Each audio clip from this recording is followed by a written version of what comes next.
तरफ है, पता हमको तेरा किस तरफ है, तेरे राह पर चला हमको खुदाया, तेरे राह पर चला हमको खुदाया। अत्तिबासत आमेले सल्लू मदाब, आतिशे तू दक्षावद बड़ो वह हाराम। अत्तिबासत आमेले सल्लू मदाब, आतिशे तू दक्षावद बड़ो वह हाराम। आरे आकाबिर बोल, ওই আল্লাহর আছে পাগলগণ বান্দা কেমন প্রেম ভালোবাসা করতেন দেখায় গেলেন। জুনাইদ বাগদাদী রাহমাতুল্লাহ আলাইহি ইতিহাসের দিকে তাকাইলেও বোঝা যায় ছোট্ট একটা ঘটনা বইলা মুহাম্মদ উম্মতের কি দাম আর কি পাওয়ার। ওরে বাপ, ওই যুবক, তোমাদেরকে বলি বার করে মনে ডাইরিতে রাখো কথাগুলা। জুনাইদ বাগদাদী রাহমাতুল্লাহ আলাইহির সাথে একটা লোকের তাআল্লুক মানে সম্পর্ক ছিলেন। ওই লোকটা ছিল ইহুদি। কি ছিলেন জুড়ে বলেন? ইহুদি মনে হয় আমাদের আপন মানুষ। ইহুদি আমাদের আপন না, চরম শত্রু। ইহুদি মনে হয় আমাদের মুসলমানদের কেউ নাম। হিন্দুর ভিতরে আছে নাম, ফেরাউনের ভিতরে আছে নাম, থাকতে পারে। আরে বাপ, মুসলমান সন্তানের কোন ইহুদি নাম নাই কেন? এটা একটা নিকৃষ্টতম নাম। রাখে না। এই ইহুদি জুনাইদ বাগদাদী রাহমাতুল্লাহ আলাইহির সাথে তার সম্পর্ক ছিলেন খুব গভীর সম্পর্ক। আমাদের সাথে অনেক হিন্দু ভাই সম্পর্ক আছে না, অনেক ভালোবাসি না, ওরা আমাদের ভালোবাসে না। এমনি ভাবি জুনাইদ বাগদাদী রাহমাতুল্লাহ আলাইহি খানকাতে যায়, আসা যাওয়া করেন। জুনাইদ বাগদাদী রাহমাতুল্লাহ আলাইহি দরবারে একদিন গেলেন। ইহুদি যায় বলেন, হযরত, আজকে আমার বড় সমাবেশ, জীবন সমাবেশ, যেরকম আমাদের আজকের এই সমাবেশ, এটা আমাদের ধর্মের যে সমস্ত আলোচক আছে তারাই তো আলোচনা করবে। আমরা শুনবো ধর্মের আলোচনা, ঠিক না? এমন একটা ধর্মের আলোচনা। আরে বাপ, তাদের ধর্মের সমস্ত বড় যে গুরু আছেন, ধর্মগুরু আসবেন। ধর্মগুরুটা আসার পর আলোচনা দিবেন, নিয়মতান্ত্রিকতা বাতায় দিবেন, তরিকা বাতায় দিবেন, তরিকাটা বাতায় দিবেন। যেই তরিকার উপর বটল তাকিয়ে তুমি জান্নাত পাইবা, না হয় জাহান্নাম পাইবা, এটা ইহুদি ধর্মগুরু বাতায় দিবেন।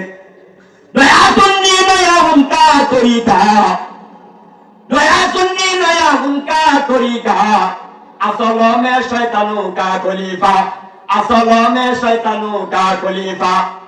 এমন এক ধর্মগুরু, ইহুদি ধর্মগুরু এবার সমাবেশের ভিতরে হইলেন, একত্রিত হইলেন।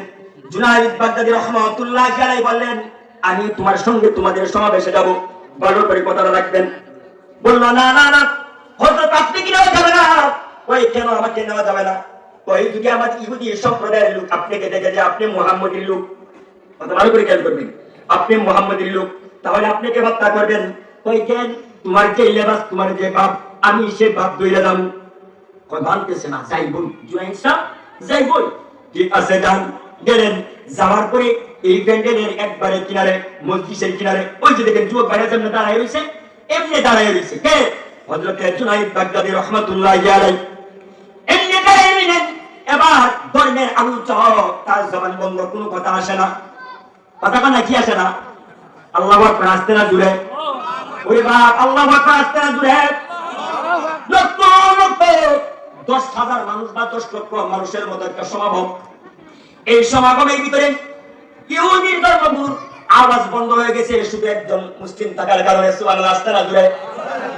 আরে বাপ, একজন মুসলমানের কারণে 10,000 শক্তির সাথে অথবা একজন ধর্মগুরুর আলোচনা বন্ধ হয়ে গেলেন। এবার ধর্মগুরুকে বললেন, আপনি চুপ কেন? ওই আমাদের মসজিদের ভিতরে একজন মুসলমান প্রবেশ করেছে। সুবহানাল্লাহ, আসতে না জুড়ে। যাই না, সে ধর্মগুরু জানছিলেন মুহাম্মদের লোক একটা প্রবেশ করছে। আলহামদুলিল্লাহ, এই পর্যায়ে এবার ধর্মগুরু প্রবেশ করার পর বললোকে তাকে ধরে নিয়ে আসো। কিন্তু ইহুদি সম্প্রদায়ের লোকেরা বলেন, দেন আনবে আমাদের মসজিদে, তারে পাওয়ার সাথে সাথে হত্যা করা হবে। না, ধর্মগুরু বলেন তাকে হত্যা করা যাবে না, সুন্দর করে আমার কাছে ধরে নিয়ে আসো। নিয়ে আসার পরে ইহুদির ধর্মগুরু বলেন, আপনি আমাদের এই সমাবেশে কেন আসলেন? আল্লাহু আকবার। কোন হিন্দু ভাই যদি আমাদের এনে আসে, আমরা বলতে পারবো কেন আসছে, বলা যাইব। ইহুদি ধর্মগুরু বলল যে আপনি কেন আসেন। আল্লাহু আকবার। কেমন পাওয়ার মুহাম্মদী গুরুদের, কি পাওয়ার! আর বাইরে ভাই, শুধু আপনি নানান ভাবে প্রেমিক সাজিয়া, মুখে মুখে ভালোবাসা দিয়ে আপনি আশেকদারি করেন। আর জুনাইদ বাগদাদী রাহমাতুল্লাহ আলাইহি গোটা জানকে কুরবান করেছে নবীর শানে, তার প্রাণে যা আছে সব দিলেন বিলীন করিয়া জুনাইদ বাগদাদি বলেন, আমি মুহাম্মাদের উম্মতি, আমার কোনো ভয় নাই, আমি তোমার তামাশা দেখার জন্য আসছি। আল্লাহু আকবার। জুনাইদ বাগদাদি রাহমাতুল্লাহি আলাইহি বলেন, কয় না না না, আমি তোমার তামাশা দেখার জন্য এলাম। আরে কি তামাশা, কি পাওয়ার নিয়ে বলেন। আই তামাশা গায়ে নমরুদে তু কুজা পারি তামাশা মিরবি। আই তামাশা গায়ে নমরুদে তু কুজা পারি তামাশা মিরবি। তামাশার শক্তি কে দিছে জোরে কোন, আরো জোরে কোন কে দিছে? পাওয়ার কার, সাহস কার, জিন্দেগি কার, হায়াত রিজিক কার, পাওয়ার কার, দুর্বলতাও কে দেয়? তবে সবকিছু আমার মাওলা দে, আমার কিসের ভয়? সুবহানাল্লাহ, আস্তে না জোরে। এবারে জুনাইদ বাগদাদি রাহমাতুল্লাহি আলাইহি বলেন, তোমার তামাশা দেখার জন্য আসছি। ঠিক আছে, আসছো, ভালো কথা। থাকো, আমি তোমাকে কয়েকটা প্রশ্ন করবো, যদি জবাব দিতে পারো তাহলে মজলিসে তুমি থাকতে পারবা, আমার প্রশ্নের জবাব দিতে হবে। তো বাগদাদি রাহমাতুল্লাহি আলাইহি বলল, ঠিক আছে, তোমার প্রশ্নগুলো আমাকে করো। এবার প্রশ্নগুলো করেন। আপনারা বলে থাকেন ইহুদি নাম্বার 1 ধর্মগুরু প্রশ্ন করেন, ও জুনাইদ বাগদাদি আপনি বলেন তো দেখি, আপনি বলেন তো দেখি, আপনারা বলে থাকেন জান্নাতে বেহেশতের ভিতরে এত আহার হবে, খাওয়া দাওয়া হবে, প্রস্রাব পায়খানা হবে। প্রস্রাব পায়খানা হবে না, এত তো খাবার দাবারের পরেও কেন প্রস্রাব পায়খানা হয় না, এটা কোন জিনিস? জবাব দিবেন। 1 নাম্বার প্রশ্ন। 2 নাম্বার প্রশ্ন করলেন, বেহেশতের ভিতরে এমন একটা বৃক্ষ আছে, এমন একটা গাছ আছে, যে গাছটা সমস্ত ঘরের উপরে ছায়া পড়ে। কয় নাম্বার প্রশ্ন? কথা কন না, কয় নাম্বার? 3 নাম্বার প্রশ্ন, বেহেশতের ভিতরে এত এত নিয়ামত আহার করার পরে, ব্যয় করার পরে কেন কমতি হয় না? কয় নাম্বার প্রশ্ন? এই 3টা প্রশ্ন করলেন কাকে?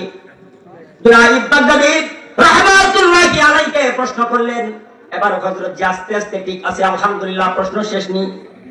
ধর্মগুরু বলেন, জি প্রশ্ন এবার শেষ। এবার প্রশ্নের জবাব আস্তে আস্তে জুনাইদ বাগদাদি রাহমাতুল্লাহি আলাইহি দেওয়া শুরু করলেন।